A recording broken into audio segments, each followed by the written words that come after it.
Halo guys, halo semuanya. Jumpa lagi bersama Mimin di channel Alur Cerita Bumbu Film. Untuk kali ini, Mimin akan membahas film dongeng terbaru yang berjudul Against the Gods. Film ini dirilis pada bulan September 2023 di China. Film ini menceritakan seseorang yang memegang mutiara racun surgawi. Ia mewarisi darah jahat yang mengembangkan kekuatan untuk menentang surga. Dan akankah generasi dewa jahat akan mendominasi dunia? Yuk, kita langsung saja masuk ke dalam alur ceritanya.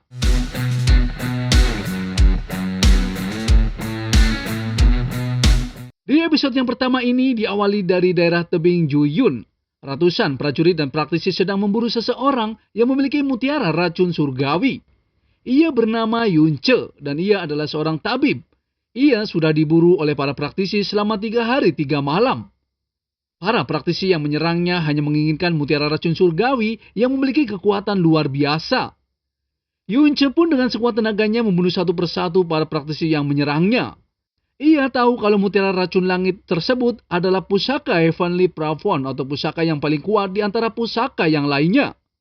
Yang memiliki kekuatan spiritual yang sangat kuat, yang bisa membuat berbagai obat untuk menetralkan berbagai racun. Namun kekuatan racunnya yang sangat besar juga bisa membunuh dewa dan iblis. Dan para tabib hanya boleh menggunakannya untuk menyelamatkan dunia. Mutiara racun surgawi tersebut tidak boleh digunakan untuk membunuh massal. Di sana, Yun Che pun kewalahan karena kelelahan dan kehabisan kekuatannya. Ia teringat dengan gurunya yang selama hidupnya sebagai tabib sudah banyak menyelamatkan begitu banyak nyawa. Namun, karena ia memiliki mutiara racun langit, ia dibunuh oleh para pencuri yang ingin merebut mutiara tersebut. Yun Che juga kehilangan calon istrinya gara-gara ia memiliki mutiara racun langit. Ia sangat benci kepada diri sendiri karena tidak bisa membunuh semua penjahat yang telah mencelakai gurunya. Lalu Yun Che pun mengeluarkan serangan yang tersisa untuk membunuh para penjahat di sana. Akan tetapi, para penjahat lainnya juga berdatangan dan ingin merebut mutiara racun langit yang ada pada Yun Che. Mereka mengira kalau Yun Che sudah meninggal dalam kondisi berdiri. Di saat salah satu praktisi mau mengambil mutiara tersebut, Yun Che pun bangkit kembali dan sadar. Mereka meminta Yun Che menyerahkan mutiara racun langit yang ada di tangannya. Yun Che mencoba menyerangnya. Namun kekuatan mutiara racun langit sudah menipis dan akan habis. Jadi ia memilih bunuh diri dengan terjun ke sebuah jurang. Mutiara racun surgawi juga ditelan olehnya. Di saat ia akan mati, tiba-tiba jiwanya masuk ke dunia lain dan masuk ke dunia keluarga Xiao. Dan akhirnya masuk ke tubuh seseorang yang bernama Xiao Che. Ia adalah seorang anak muda yang tidak memiliki kekuatan batin atau tidak bisa berkultivasi. Ia terbangun dari tidur panjangnya karena diracuni oleh seseorang. Dan orang yang menyayangi dengan sepenuh hati hanya kakeknya dan bibinya. Di sana juga ada wanita cantik yang tidak lain adalah bibi dari Xiao Che yang bernama Xiao Lingxi. Ia sangat senang karena Xiao Che akhirnya sadar dari pingsannya. Di saat Xiao Che terbangun, ia tidak teringat apa-apa di sana. Namun sedikit demi sedikit ia mulai ingat tentang dirinya. Ia akan dijodohkan dengan wanita tercantik di kota Liuyun yang bernama Xia Xingyu. Ia pun terkejut karena ternyata hari ini adalah hari pernikahannya. Di sana, para pengawalnya juga sangat benci kepada Xiao Che yang hanya menjadi beban keluarga. Mereka tahu kalau Xiao Che hanya mentok di ranah dasar yaitu Plafon Pulse. Dan jika bukan karena Xiao Che, kemungkinan tetua ketiga sudah menjadi pemimpin. Lalu Xiao Che pun mencoba membangkitkan kekuatannya. Ia pun sangat terkejut, ternyata meridiannya juga rusak. Dan ia tahu kalau dirinya sekarang menjadi orang cacat. Di saat bersamaan, ia teringat dengan mutiara racun langit yang ia miliki di kehidupan sebelumnya. Ia pun memasuki ke dalam dunia mutiara racun langit tersebut. Di dalam dunia pusaka itu, ia tahu kalau tubuh barunya bernama Xiao Che. Dan ia adalah orang cacat yang mentok di ranah dasar yaitu Plafon Pulse. Yang rusak sejak lahir dan tidak bisa berkultivasi. Ia diabaikan di dunia yang hanya menghormati kekuatan dan hanya di bawah perlindungan kakek dan bibinya ia bisa hidup dan tumbuh dewasa. Namun, tubuhnya diracuni oleh seseorang di saat hari pernikahannya. Untungnya, ia diselamatkan oleh mutiara racun langit yang mengikuti ke dunia dan memasuki tubuh Xiao Che.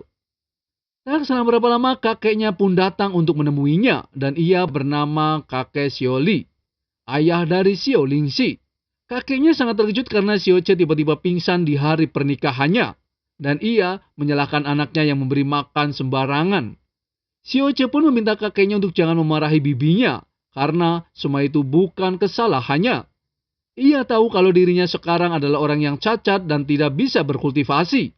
Namun, ia mengerti kalau dunia kultivasi begitu besar, dan harta karun langit dan bumi ada di mana-mana.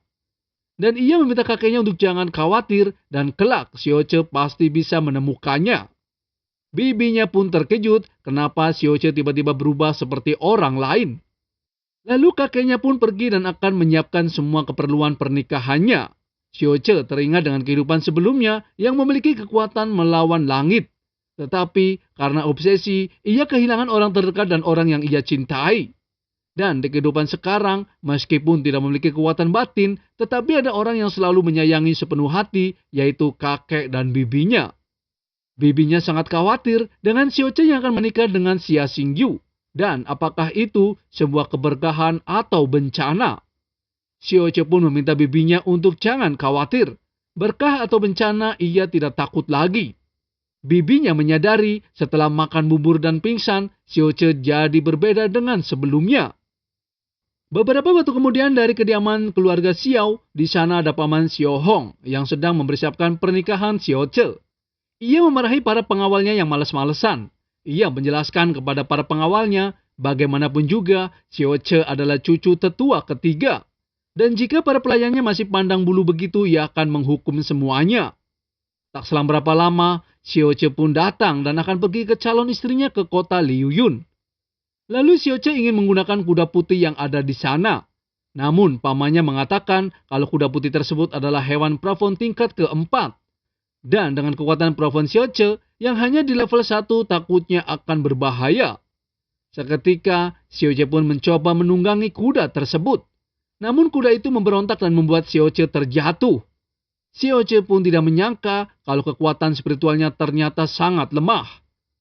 Lalu, di sana ada kakak angkat dari Sioche yaitu Xiao Yulong dan Xiao Yang. Ia mencoba menolong Sioche yang terjatuh. Di saat ia akan bangun, di telapak tangan Xiao Yulong masih tertinggal aroma bubuk pemakan jantung. Mereka berpura-pura baik kepada Sioche. Ia meminta Sioche untuk mendengarkan perkataannya karena pernikahannya sangat penting. Sioche pun berterima kasih kepada kakaknya yang pura-pura perhatian kepadanya. Ia juga mempersiapkan kuda putih biasa untuk Sioche. Ia juga menjelaskan kepada Sioche kalau yang ia nikahi adalah mutiara terbaik di kota Liuyun. Dan banyak tuan muda kaya yang menangis dan iri kepada Sioche. Ia sebagai kakaknya juga sangat senang dan iri kepada Sioche. Sioche pun berangkat ke kota Liuyun untuk menemui calon istrinya.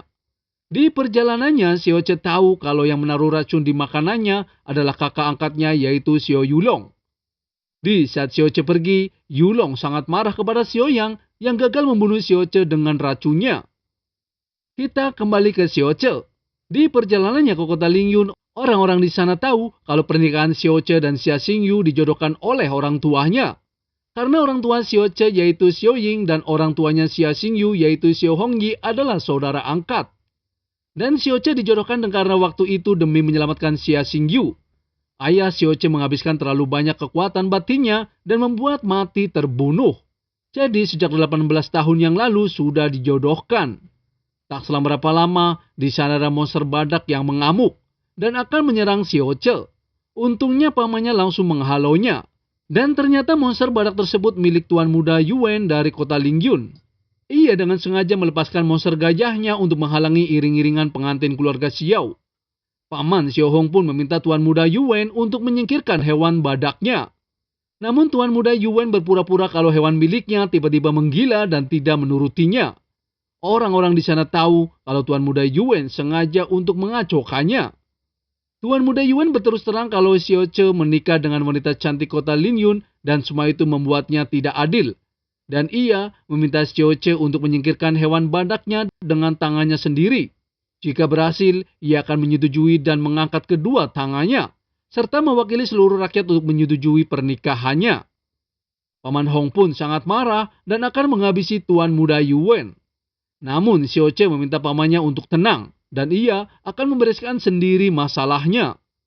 Pamannya pun menjelaskan kalau monster ganas badak itu adalah hewan spiritual yang lebih tinggi 2 tingkat dari kuda putih miliknya. Si Oce pun mencoba mendekati hewan badak tersebut. Di saat monster badak itu akan menyerangnya, si Oce mencoba menggunakan mutiara racun langitnya. Seketika monster badak itu pun ketakutan dan mundur dari hadapan si Oce. Semua orang pun terkejut melihatnya. Mereka mengatakan orang di ranah elementari plafon tingkat 6 pun belum tentu bisa melawannya. Apalagi si Oce orang yang tidak berguna yang hanya mentok di tingkat 1. Namun Tuan Muda Yuen memukul hewan badaknya kembali dan meminta untuk menyerangnya. Seketika kuda yang ditungganginya pun kaget dan membuat si Oce terjatuh.